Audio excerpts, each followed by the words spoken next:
Bienvenue à tous. Welcome to Reporters here on France 24. I'm Mark Owen. In this edition, a way of life unchanged in thousands of years is now under increasing threat. The Jawara people are said to be among the first to have migrated from Africa thousands of years ago as part of the early evolution of our planet and our population. Their way of life is protected by law. They live in a vast zone, its perimeter guarded by the military for the conservation of their way of life. But more and more, the outside world is getting in. Poachers stealing the wild boar. The Jawara's hunt for their food. Criminals selling this as bushmeat at illegal markets. The overall effect on the Jawaras could mean their extinction. There are only just over 400 of them left. Our reports from India. The Jawaras want to have self-rule over their land to preserve their traditions. The Indian government seems more concerned with developing tourism. And the risks, well, it could turn the Jawara's lifestyle into a human zoo. Alexandre Durance has this. Meeting the Jawara is not a task for the faint-hearted. They live on one of the largest islands of the Andaman archipelago off the coast of India. There are no more than 420 of them. Reaching them means trekking 115 kilometers across their reserve. After walking for several days, we finally made contact.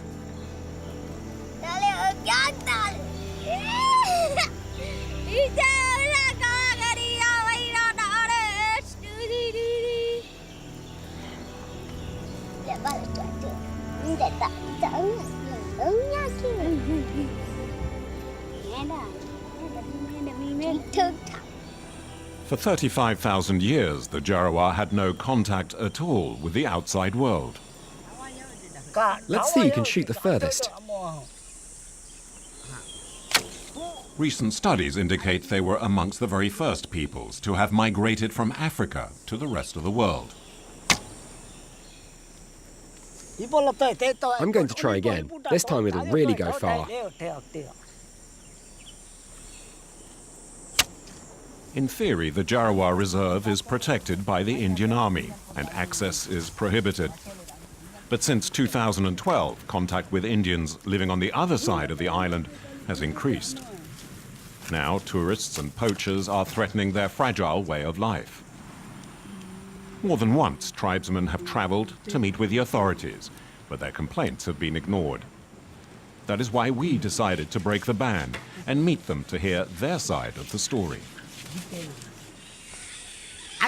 We lead a peaceful existence in the forest, and we're happy.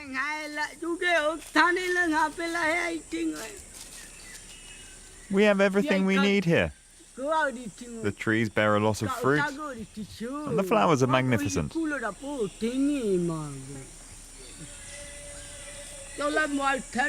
Here, everything is beautiful and peaceful. We like sharing everything. We are all together. And we only hunt what we need.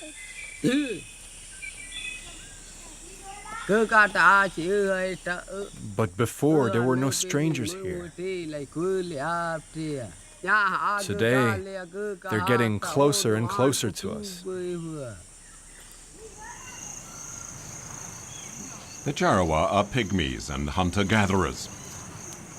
Their way of life has hardly changed since the Stone Age.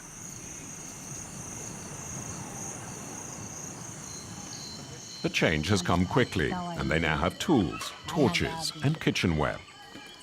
And they have started wearing clothes. Most of their possessions were given to them by the park rangers. Rangers who were created by the Indian government to protect the Jawara from the outside world. Since then, however, their way of life has been changed forever.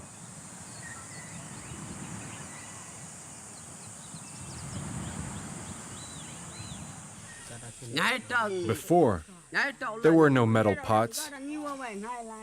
There were no metal dishes.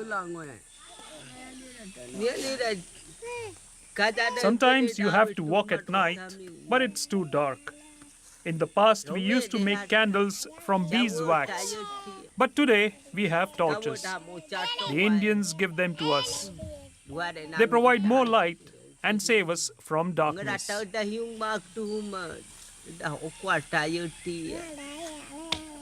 Today was all of that.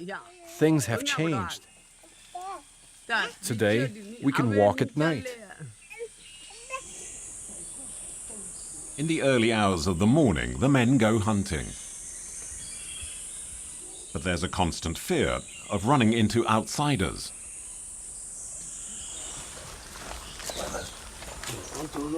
In spite of the rangers' patrols, dozens of armed poachers hunt with impunity on their land.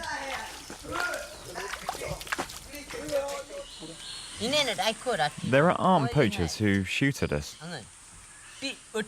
They steal from us. They try to scare us.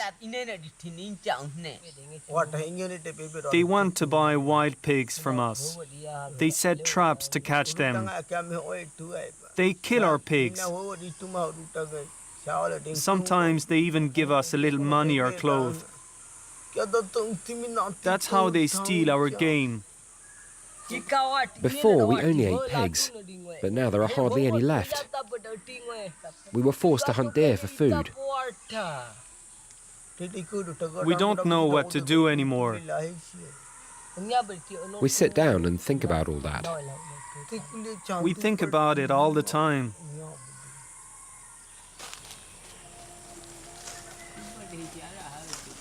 After the wild pigs, it's deer.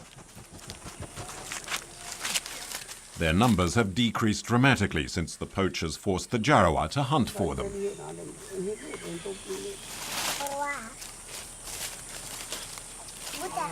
Wild game is being sold illegally on the Indian market. But the Jawara have even worse things to tell us. They're offering us tobacco, and they want to show us how to chew it. It's not good for us. They give us alcohol. We don't want that either. But they still try and make us drink it. We don't want any, it's bad. But they try and influence us. It's like that in your world.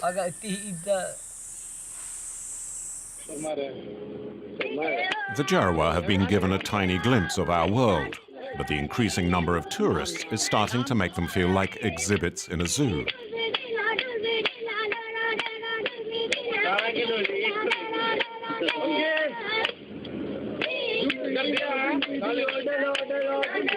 An Indian policeman is filming for a tourist next to a road that crosses the Jawara Reserve.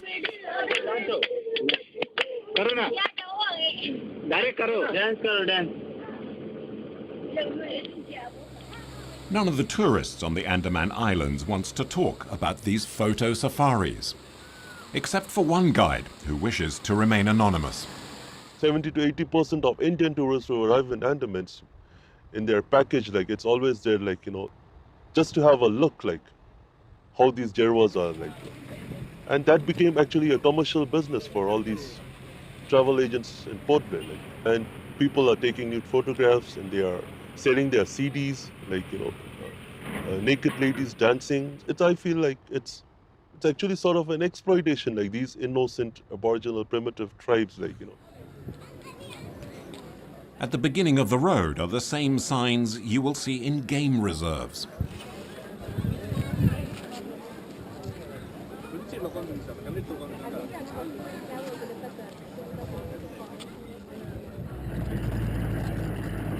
Escorted by the Indian Army, dozens of vehicles cross the reserve 4 times a day. Inside are tourists who have paid to take pictures of the Jawara.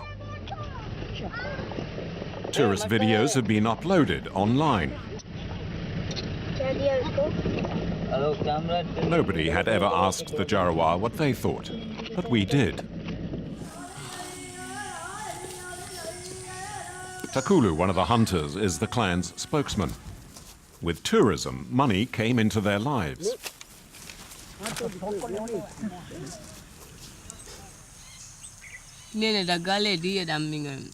Over there, they give us money to go shopping.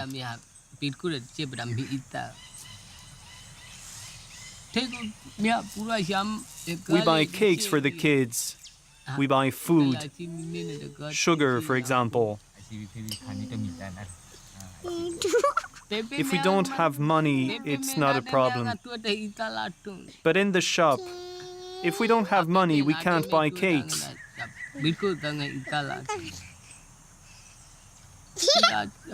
If you don't have money, you can't get anything. We don't like going on the road. It's very bad. We don't like going there.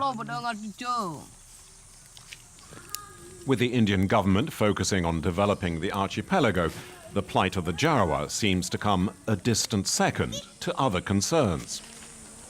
Especially now the Andaman Islands have become the most popular destination for India's new middle class.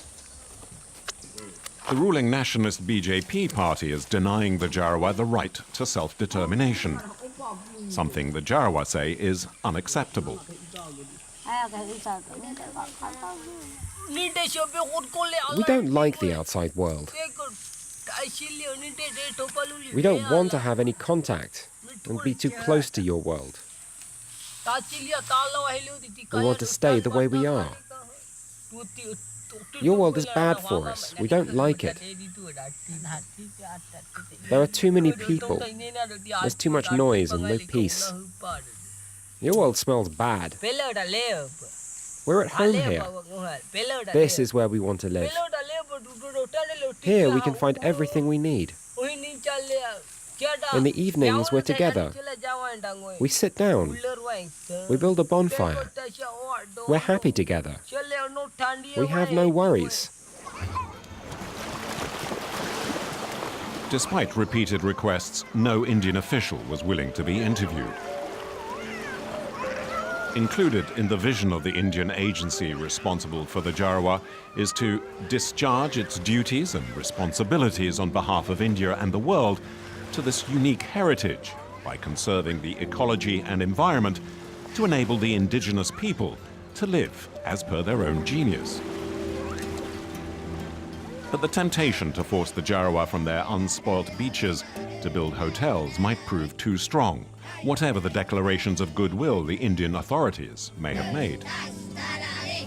And with no clear policy or seeming will to protect them, how soon will it be before the world's oldest peoples simply disappear forever? Our reporter Alexander Rance joins us here. Alexander, thank you so much for that report. Clearly, you were going to places where people hadn't been before, and certainly no white people. You could tell by the reaction that people gave. How difficult was it to make this film? The area is a restricted area, so you cannot go there. The Indian Army is patrolling all the time, by boat, by plane. So this forest should be completely secured, but it's not, in fact. So we made our way inside this territory. We investigate for 4 years, and we've been there 4 times. Very small amount of day each time. And since then, the situation has worsened a lot.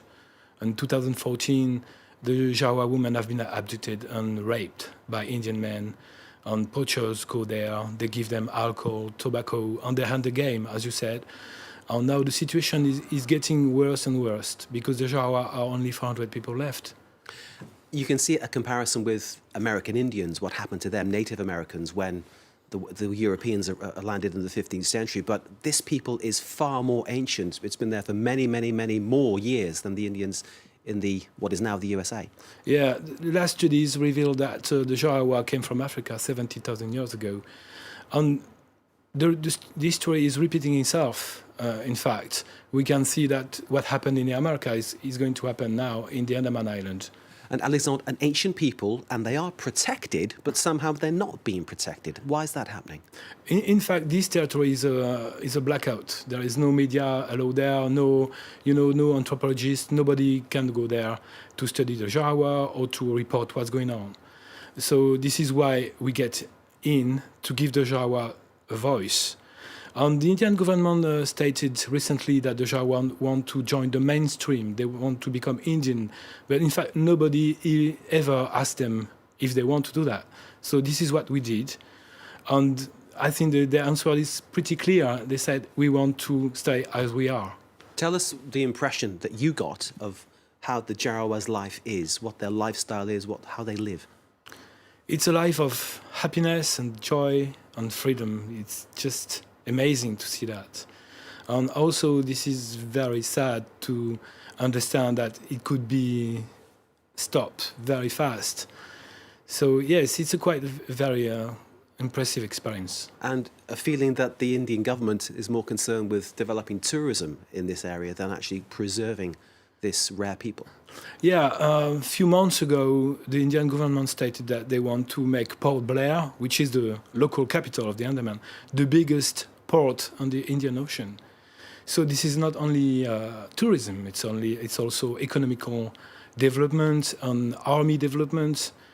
And you know, there is very few places like Andaman Island in India. It's compared like the Maldives or Seychelles. So there is a huge economical and touristic potential there, and they want to exploit it at the maximum. And of course, for the Jarawa, that looks, well, very bleak in the future. Yes. Alexandre, thank you very much for your film, exposing a part of the world that, well, nobody ever sees, but you got there for us, and thank you very much indeed. Thank you. Alexandre de Reims with that report, which of course you can see again via our website, france24.com. This is Reporters on France 24. Stay with us.